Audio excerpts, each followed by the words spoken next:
Chapitre 25, le verset 31 à 46.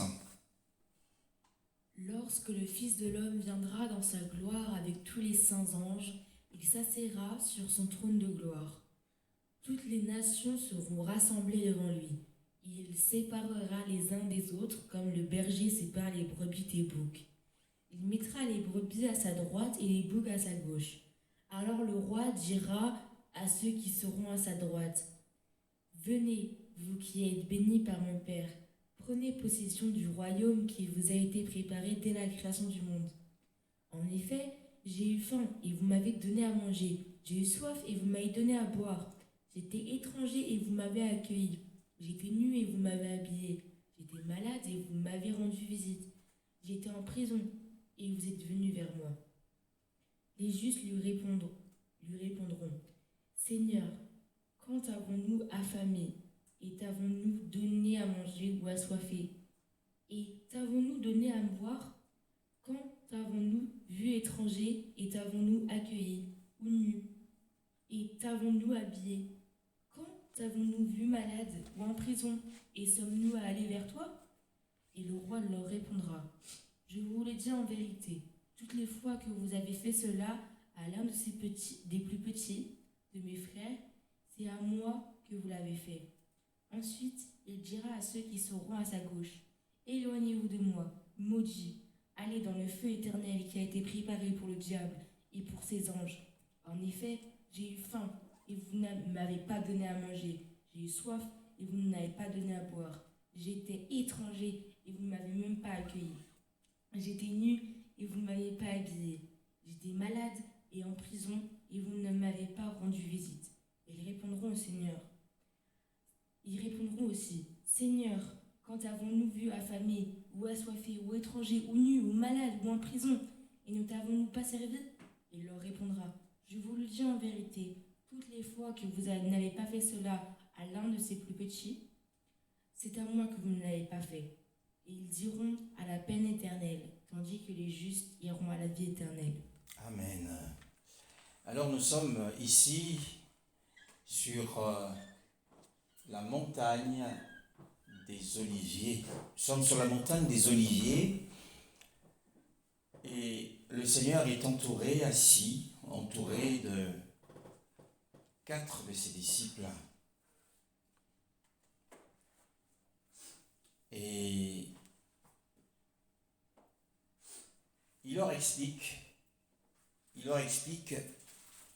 ce qui va arriver, les choses qui vont se produire, les événements à venir, qui vont se produire après son départ, après l'œuvre de la croix, avant son retour. Donc ces événements vont s'intercaler, ces événements vont s'interposer entre le départ et le retour du Seigneur. Il leur explique ces choses-là sur cette montagne qui est face à Jérusalem et qui surplombe le temple de Jérusalem. En effet, Yeshua leur parle de ce qui adviendra de ce magnifique temple bâti par le roi Hérode. Et puis, il leur parle des faux prophètes qui viendront. Et si nous sommes attentifs au déroulement de la prophétie de la montagne des Oliviers, nous constaterons que Yeshua a donné 7 paraboles. Entre le premier verset de ce chapitre 24, bien sûr, jusqu'au chapitre 25, parce que cela forme un tout, la division par chapitre a été faite par des hommes. Il y a donc 7 paraboles jusqu'à la parabole qui venait d'être lue.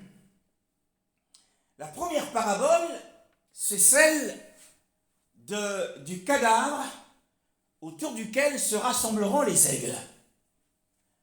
La deuxième parabole, c'est celle du figuier. Les deux paraboles ont un lien avec Israël. La troisième parabole, c'est celle du maître de maison.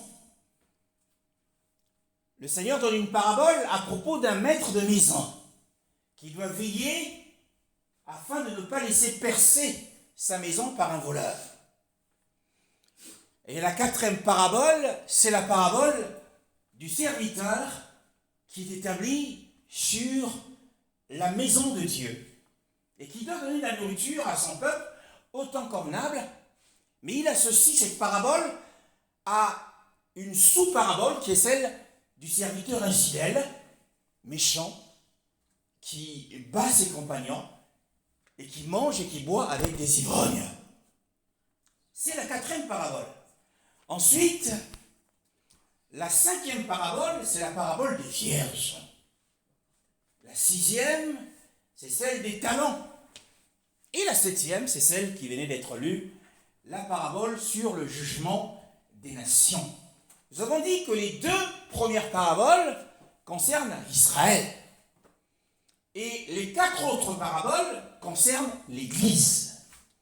Annoncent en quelque sorte des jugements et des bénédictions liées à l'Église.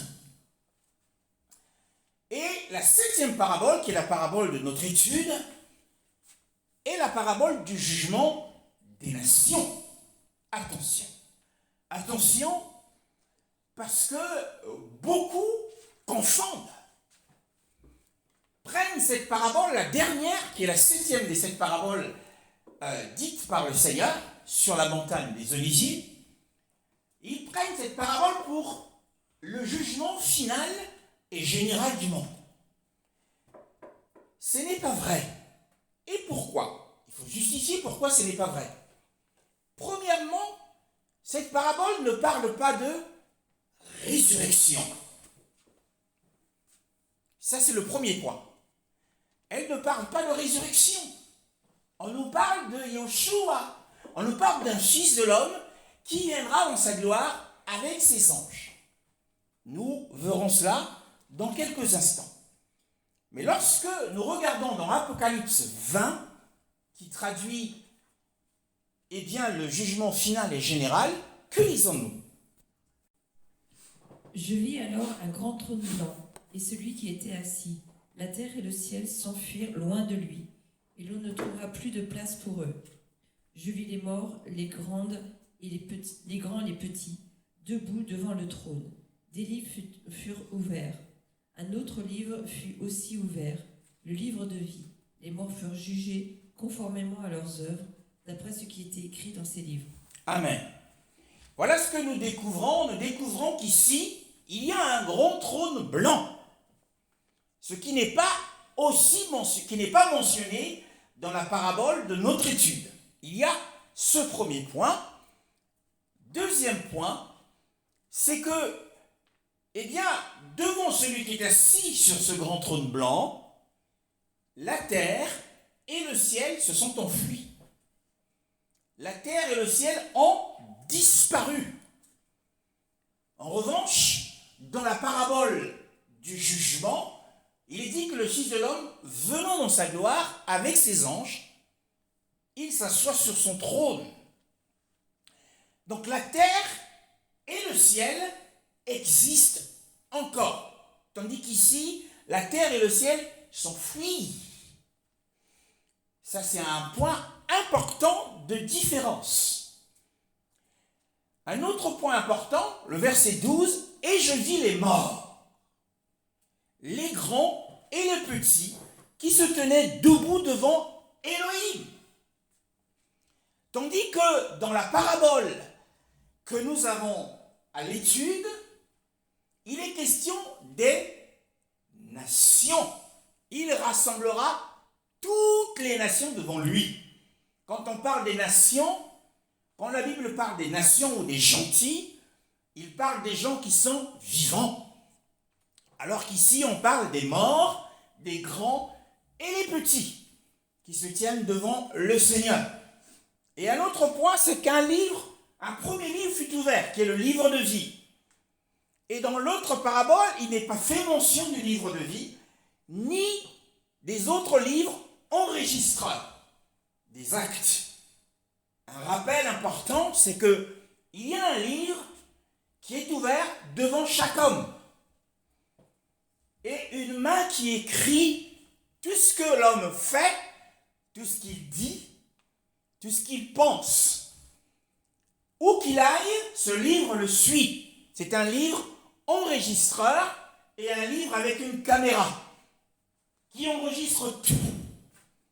Et ce sont ces livres qui seront ouverts pour un récapitulatif de toute la vie de celui qui sera face au juge. Donc nous voyons déjà ces grandes différences, les morts qui se tiennent devant Elohim, devant le grand trône blanc, viennent de ressusciter. C'est une résurrection. Le fait qu'ils se tiennent debout parle de la résurrection, puisque le lieu d'où ils venaient est aussi mentionné dans les versets qui suivent, et ces lieux sont jetés ensemble dans les temps de feu et de soufre. Voilà pour les différences. Donc il ne s'agit pas du jugement dernier. Retour à Matthieu chapitre 25, le verset 31. Donc nous sommes bel et bien sur, comme il dit, et quand le Fils d'humain viendra dans sa gloire et accompagné de tous ses saints, alors il s'asseyera sur le trône de sa gloire.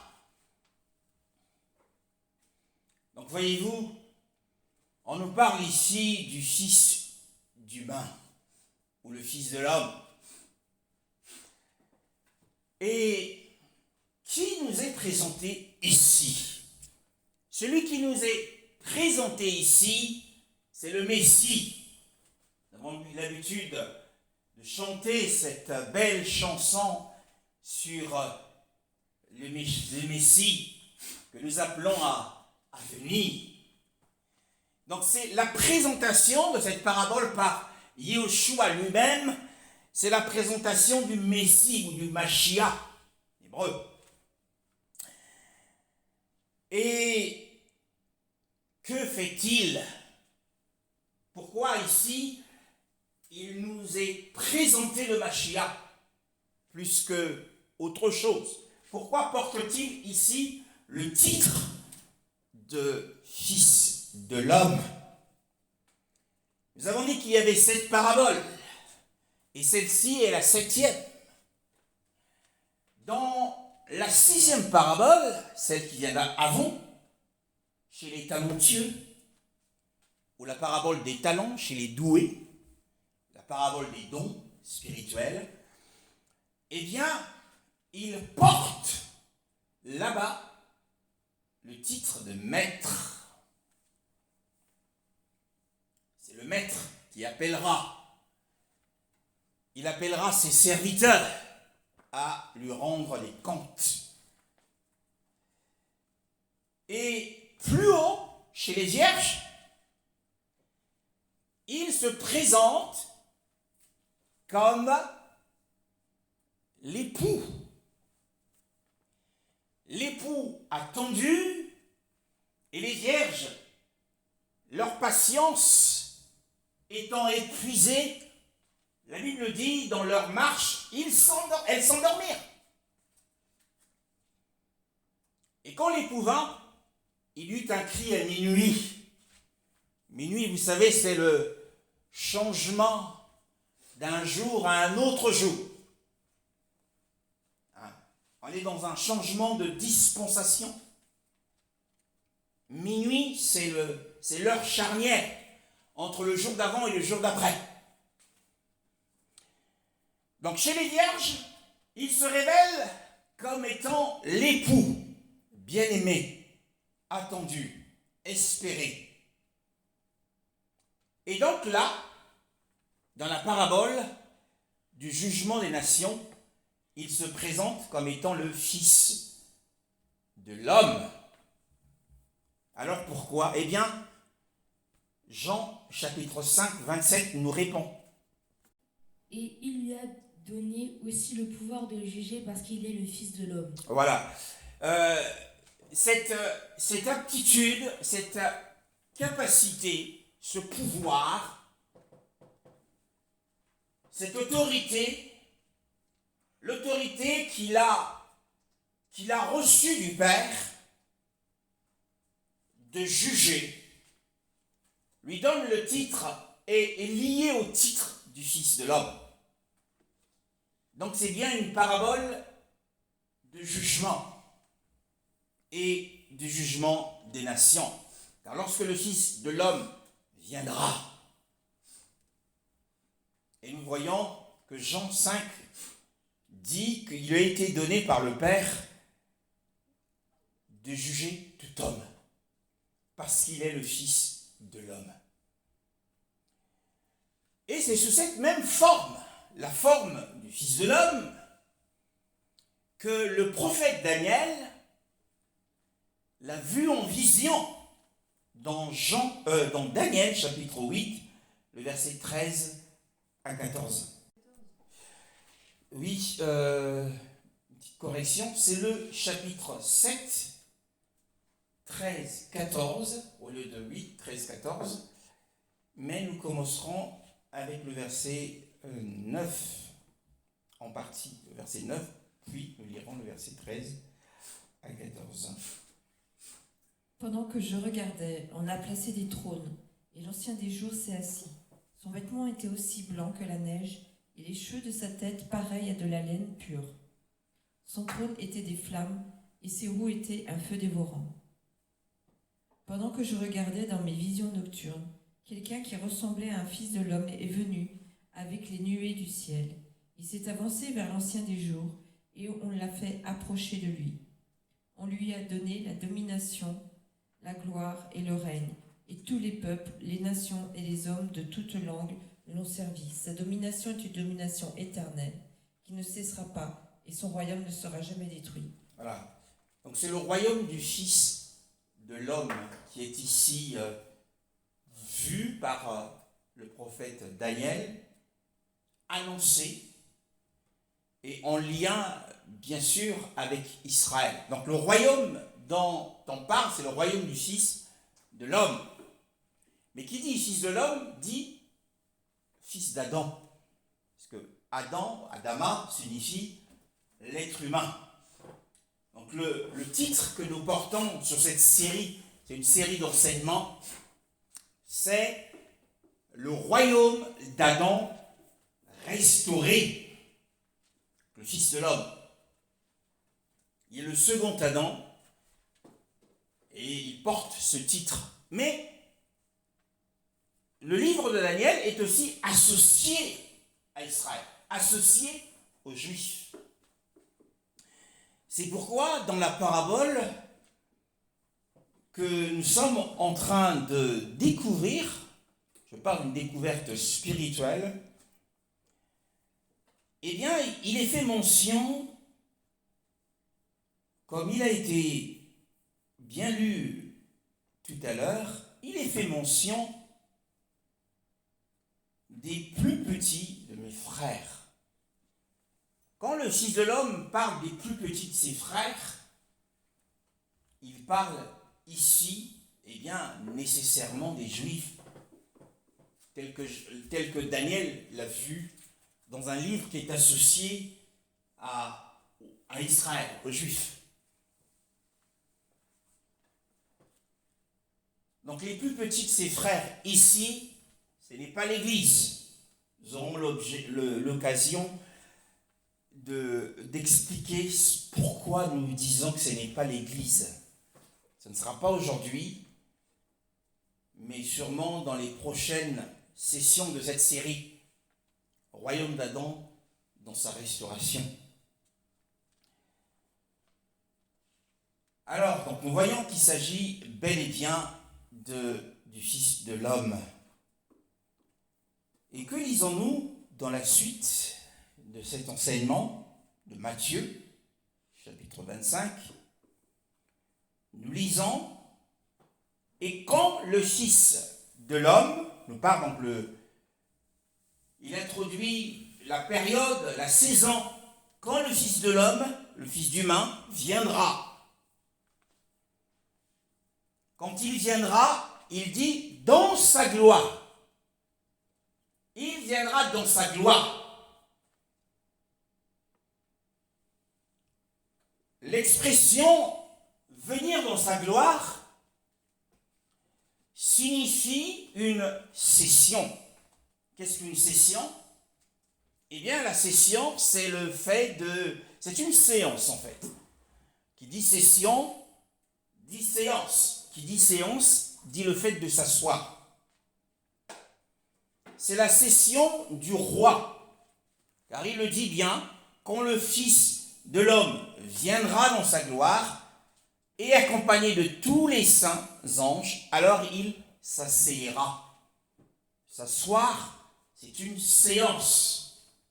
C'est une session sur le trône de sa gloire. Donc il viendra dans sa gloire. Et cette venue dans la gloire se fera juste après qu'il ait vaincu. Parce que juste avant cela, il y aura une grande guerre sur la terre, que la Bible appelle la guerre d'Armageddon. Ce n'est pas le sujet aujourd'hui. Juste après avoir vaincu les armées qui se rebelleraient malgré la vue du grand Elohim, mais les hommes voudront encore le rejeter. Mais il viendra juste après, il viendra dans sa gloire. Cela devrait nous émerveiller. Cela doit nous émerveiller. Pourquoi? Eh bien parce que dans Philippiens, chapitre 2, le verset 5 à 7, nous lisons quelque chose que nous connaissons bien, qui est en lien avec le Seigneur. Que votre attitude soit identique à celle de Jésus-Christ, lui qui est de condition divine. Il n'a pas regardé son égalité avec Dieu comme un butin à préserver, mais il s'est dépouillé lui-même en prenant une condition de serviteur, en devenant semblable aux êtres humains. Reconnu comme un simple homme, Oui, c'est toujours important. Oui. Il s'est humilié lui-même en faisant preuve d'obéissance jusqu'à la mort, même la mort sur la croix. Oui. C'est aussi pourquoi Dieu l'a élevé à la plus haute place et lui a donné le nom qui est au-dessus de tout nom, afin qu'au nom de Jésus, chacun plie le genou dans le ciel, sur la terre et sous la terre, et que toute langue reconnaisse que Jésus-Christ est le Seigneur, à la gloire de Dieu le Père. Amen. Oui, alors nous allons faire un petit récap pour que les choses soient simples, compréhensibles. La parabole du jugement des nations, je le redis, la parabole du jugement des nations n'est pas le jugement dernier, n'est pas le jugement final. Et nous l'avons déjà expliqué en y faisant des comparaisons avec le jugement dernier. Le jugement dernier parle d'un grand trône blanc, parle également de la terre qui s'enfuit, du ciel qui disparaît, et les morts qui apparaissent. Donc c'est la résurrection. C'est le jugement dernier. Mais dans la parabole de Matthieu 25, 31, c'est le jugement des hommes, des femmes, des enfants, des chefs d'État qui seront présents sur la terre quand Yeshua reviendra physiquement, quand tout le monde le verra. Voilà, c'est le jugement des nations qui seront présents sur la terre. Donc, nous ne sommes pas encore dans le jugement dernier. Voilà, il ne faut pas confondre. Et les plus plus petit des frères dans la parabole que nous sommes en train de décrypter, ce sont les Juifs, ce n'est pas l'Église, ce ne sont pas les saints. Nous verrons pourquoi. Dans les prochaines sessions, nous verrons pourquoi. Pourquoi nous disons que ce n'est pas l'Église. Donc ça, quand on affirme quelque chose, il faut le démontrer dans la Bible. Voilà. Donc nous avons lu Philippiens 2, 5 à 7. Ici, ce passage nous montre que Yeshua, qui était sous la forme d'Élohim, n'est pas venu sous cette forme lors de sa première apparition. Lorsqu'il est venu pour la première fois, il est venu dans l'humilité. Il s'est dépouillé de cette condition glorieuse. Donc il s'est dépouillé de sa gloire et il s'est vêtu de ce corps humain dans l'humilité et dans la bassesse même, étant né dans une étable destinée aux brebis, aux bœufs et tout ce que l'on sait. Il n'y avait pas de place pour lui dans les auberges ou dans les hôtels, dans les hôpitaux de l'époque. Donc il est venu dans cette humilité et que là, dans la parabole que nous sommes en train d'étudier, il dit que quand le Fils de l'homme viendra, il viendra dans sa gloire, cette fois-ci, dans une grande et indescriptible beauté que nul n'a jamais vue jusqu'ici. Il viendra dans la grande beauté. La première venue, il était dans une étable. Quand les mages sont allés le rencontrer pour lui rendre hommage, pour l'adorer, il était dans cette étable, avec toutes les odeurs, avec la bouse des vaches autour, emmailloté. Mais là, il reviendra dans une beauté indescriptible, la gloire. Et il viendra dans la puissance, dans une onction qu'on n'a jamais expérimentée, un pouvoir et une autorité, une majesté inconnue jusqu'ici de l'homme. Et il viendra dans l'exaltation, il sera très élevé, incomparablement élevé.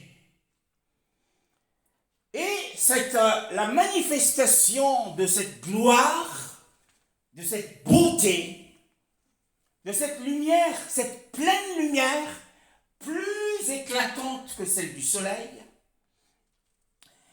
indique que le royaume des cieux, ou le royaume que nous prêchons, le royaume de Milan, est sur le point d'être instauré. Donc nous sommes bien chronologiquement, nous sommes bien dans le début ou l'entrée dans le royaume de Milan. Pas encore dans le jugement dernier. Parce que le royaume doit être établi sur la terre pendant 1000 ans. Et après les 1000 ans, et même pendant cette venue-là, Satan lui-même est lié. Il est lié par un ange et jeté dans l'abîme. Pendant qu'il y a le jugement que nous sommes en train d'étudier, Satan, lui, est dans l'abîme. Et après les 1000 ans, il sera relâché. Et après une dernière bataille, une toute autre guerre, viendra le temps de la fin. J'espère que le Saint-Esprit vous aidera à comprendre et à saisir la chronologie des faits pour ne pas vous mélanger. C'est une étude. Alors, la Bible dit qu'il viendra accompagné de tous les saints anges. Waouh! De tous les saints anges. Qu'est-ce que cela signifie? Apocalypse chapitre chapitre 5, le verset 11. Je regardais et j'entendis la voix de nombreux anges rassemblés autour du trône, des êtres vivants et des anciens. Ils étaient des myriades et des milliers de milliers. Oui, donc le nombre est indéfini. Quand on parle de myriades, on parle d'un nombre indéfini. Donc ils étaient innombrables. D'un nombre infini, l'infinité des nombres. Et tous ces anges-là seront dans la compagnie lors de la parousie, lors de la présence du Seigneur, tous les saints anges. Pourquoi sont-ils là? Qu'est-il écrit dans le livre d'Hébreux au chapitre 1, le verset 6? Par contre, lorsqu'il introduit le premier-né dans le monde, il dit que tous les anges de Dieu se prosternent devant lui. Oui. Tous les anges de Dieu doivent se prosterner et l'adorer. Voilà pourquoi il est accompagné, la compagnie qui, la suite glorieuse lors de son avènement, c'est tous les habitants du ciel. Tous les habitants du ciel viendront avec lui. Ça explique beaucoup de choses. Ça explique que le Seigneur a une double gloire. Il faudrait que l'on soit attentif. Ça peut être compliqué pour vous. Yeshua a une double gloire. Il a une gloire dans le ciel et il a une gloire sur la terre. En ce qui concerne la gloire qu'il a dans le ciel, cette gloire peut être divisée en deux. La gloire céleste de Yeshua, sa gloire dans le ciel, est divisée en deux parties. La première partie, c'est la gloire qu'il a d'avoir pour lui, tout seul, tous les anges. Car le texte d'Hébreux que nous venons de lire dit que lorsqu'il a été introduit, ou qu'il sera à nouveau introduit dans le monde, c'est ça que nous sommes en train de lire, c'est une nouvelle introduction dans le monde, que tous les anges l'adorent. Et de nouveau, dit le passage, quand il introduit le premier-né dans la terre habitée, donc la terre, quand il viendra, elle sera habitée, les nations y seront, ce que nous sommes en train de développer, quand il viendra, une fois de plus, c'est ce que dit ce texte, eh bien que tous les anges d'Élohim, donc les saints anges, l'adorent. C'est un ordre. Donc la gloire qu'il a au ciel, c'est d'avoir pour lui tous les anges. Il est le chef des anges. C'est-à-dire, les anges lui appartiennent. Et le fait que les anges lui appartiennent, il porte le titre de Michael, celui qui est semblable à Elohim. C'est telle est la signification de ce nom. Et nous voyons dans Apocalypse 12, le verset 7, cette confirmation. Il y eut alors une bataille dans le ciel.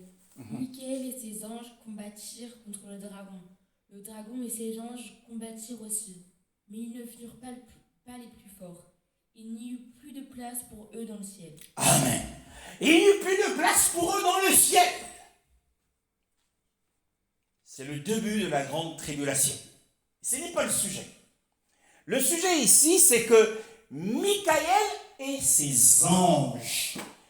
Ce Michaël-là a ses anges. Qui est ce Michaël qui a ses anges, à qui est donné le pouvoir de vaincre le diable? Et nous savons que celui qui a vaincu le diable à la croix, c'est Yoshua HaMashiach. Ce n'est pas un ange, un autre ange à part entière qui va le vaincre. Ici, c'est Yoshua HaMashiach sous la forme de l'ange de l'Éternel ou l'ange de Yahweh, appelé Michaël. Il a ses propres anges. Car nous voyons que le diable aussi a ses propres anges. Ici, Michaël a ses propres anges. Donc la gloire que Yoshua a dans le ciel est en partie la gloire qu'il a en tant que chef des anges, le prince des anges. Parce que le terme chef signifie prince. Donc vous voyez que la gloire céleste est divisée en deux. Il y a cette gloire qu'il a sur les anges en tant que chef ou prince des anges. Et la deuxième gloire qu'il a dans le ciel, c'est quoi? C'est la gloire qu'il a en tant que fils d'Élohim. Ici, la première gloire, c'est sa gloire en tant que chef des anges. Mais sa deuxième gloire, c'est sa gloire en tant que fils d'Élohim. Mais sur qui? Éphésiens 5, le verset 23. Car le mari est le chef de la femme comme Christ est le chef de l'Église qui est son corps et dont il est sauveur. Dont il est le sauveur. Oui. La gloire qu'il a dans le ciel, outre le fait qu'il soit le chef des anges, mais il est aussi le chef de l'Église.